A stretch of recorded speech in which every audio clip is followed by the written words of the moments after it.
Il faut inventer une école spécifique pour les ZEP et pour les banlieues difficiles. On est à 50-50. Vous votez aujourd'hui sur rmc.fr. Je voulais vous faire présenter Aymar du Châtenay qui va nous rejoindre. Bonjour Aymar. Bonjour Eric. Vous allez bien? Très bien, merci. Vous êtes éditeur de Petit Nicolas, le Petit Nicolas de Saint-Pé et Goscinny. Vous êtes éditeur. A priori, vous n'avez rien à voir avec notre débat, mais finalement si, parce que je viens de lire que vous venez de lancer une édition du Petit Nicolas en arabe maghrébin de France. Et donc on est en train de réfléchir ensemble à l'école. Alors beaucoup disent attention, une école spéciale pour les banlieues, ce serait une école communautaire, etc. Pourquoi vous avez fait une édition comme ça en arabe maghrébin de France?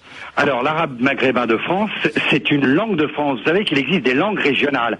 Il y en a 75 référencées très officiellement par le ministère de la Culture. Attendez, combien? 75 langues 75. Et langues parmi ces régionales. 75, c'est là qu'on a été très surpris, il y a l'arabe maghrébin de France. Ça concerne en France 3 à 4 millions de personnes. C'est la deuxième langue de France, la deuxième langue la plus parlée en France. Et le Petit Nicolas de Goscinny-Sampé, tout le monde connaît, est un livre qui sert à l'apprentissage de la lecture. Donc on l'a fait traduire dans cette langue qui est l'arabe maghrébin de France. L'arabe maghrébin de France, c'est l'arabe qui est parlé par la communauté des gens en France, qu'ils soient de nationalité française ou d'origine immigrée, et qui parlent l'arabe à la maison, dans la rue, au quartier. C'est l'arabe qu'ils n'ont pas appris à l'école. Ce n'est pas l'arabe classique. Il n'est enseigné dans aucune école. C'est l'arabe au quotidien. C'est l'arabe que parlent tous ces jeunes et toutes ces personnes moins jeunes quand ils rentrent chez eux après avoir été au lycée. À la maison, ils vont parler cet arabe-là. Et c'est pour ça que je crois qu'on est les premiers en France à éditer un livre en arabe de France qui a donc un statut officiel au même titre, ce que les gens ne savent pas, que le breton, l'occitan, l'alsacien ou le ch'ti. Ah oui, par exemple en Bretagne, il y a des écoles Diwan, il y a des lycées et là Diwan. vous soulevez un point très important. Mais ça veut dire qu'aujourd'hui on peut enseigner très officiellement dans les écoles le breton. Le Corse, il y a 45 000 élèves au collège-lycée de la République qui ont option Corse.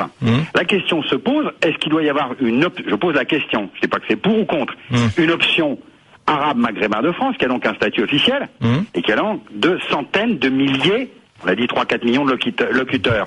Pourquoi? Parce que c'est une langue qui leur est très familière.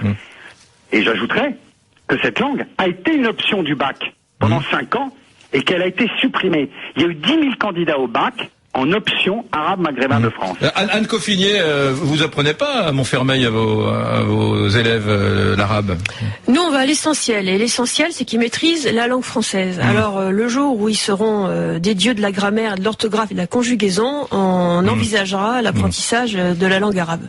En tout cas, merci beaucoup Aymar du Châtenay. Merci d'être venu avec nous. Le bouquin sort demain d'ailleurs, le Petit Nicolas. Non? Absolument. C'est ça, demain, Demain, 3 octobre, en librairie, dans toutes les librairies de France, sur Mac.com, Amazon, enfin bref, vous pouvez vous procurer chez le libraire d'à côté. Ça s'appelle une bonne promo, ça s'appelle une bonne promo, ça. Ouais, je suis là pour ça, Eric. C'est bien de le dire, Une Aymar. contribution modeste au débat peut-être, mais ce que je veux dire simplement, c'est qu'on ne peut pas mettre de côté le fait qu'il y a 3-4 millions de personnes en France qui parlent quotidiennement et qui est la langue de leur réalité, qui communiquent par SMS, par Internet dans cette langue, en disant simplement, il y a un moule républicain qui dit on parle français, point, et c'est vrai que la Constitution française dit il n'y a qu'une langue officielle de la République, c'est la langue française.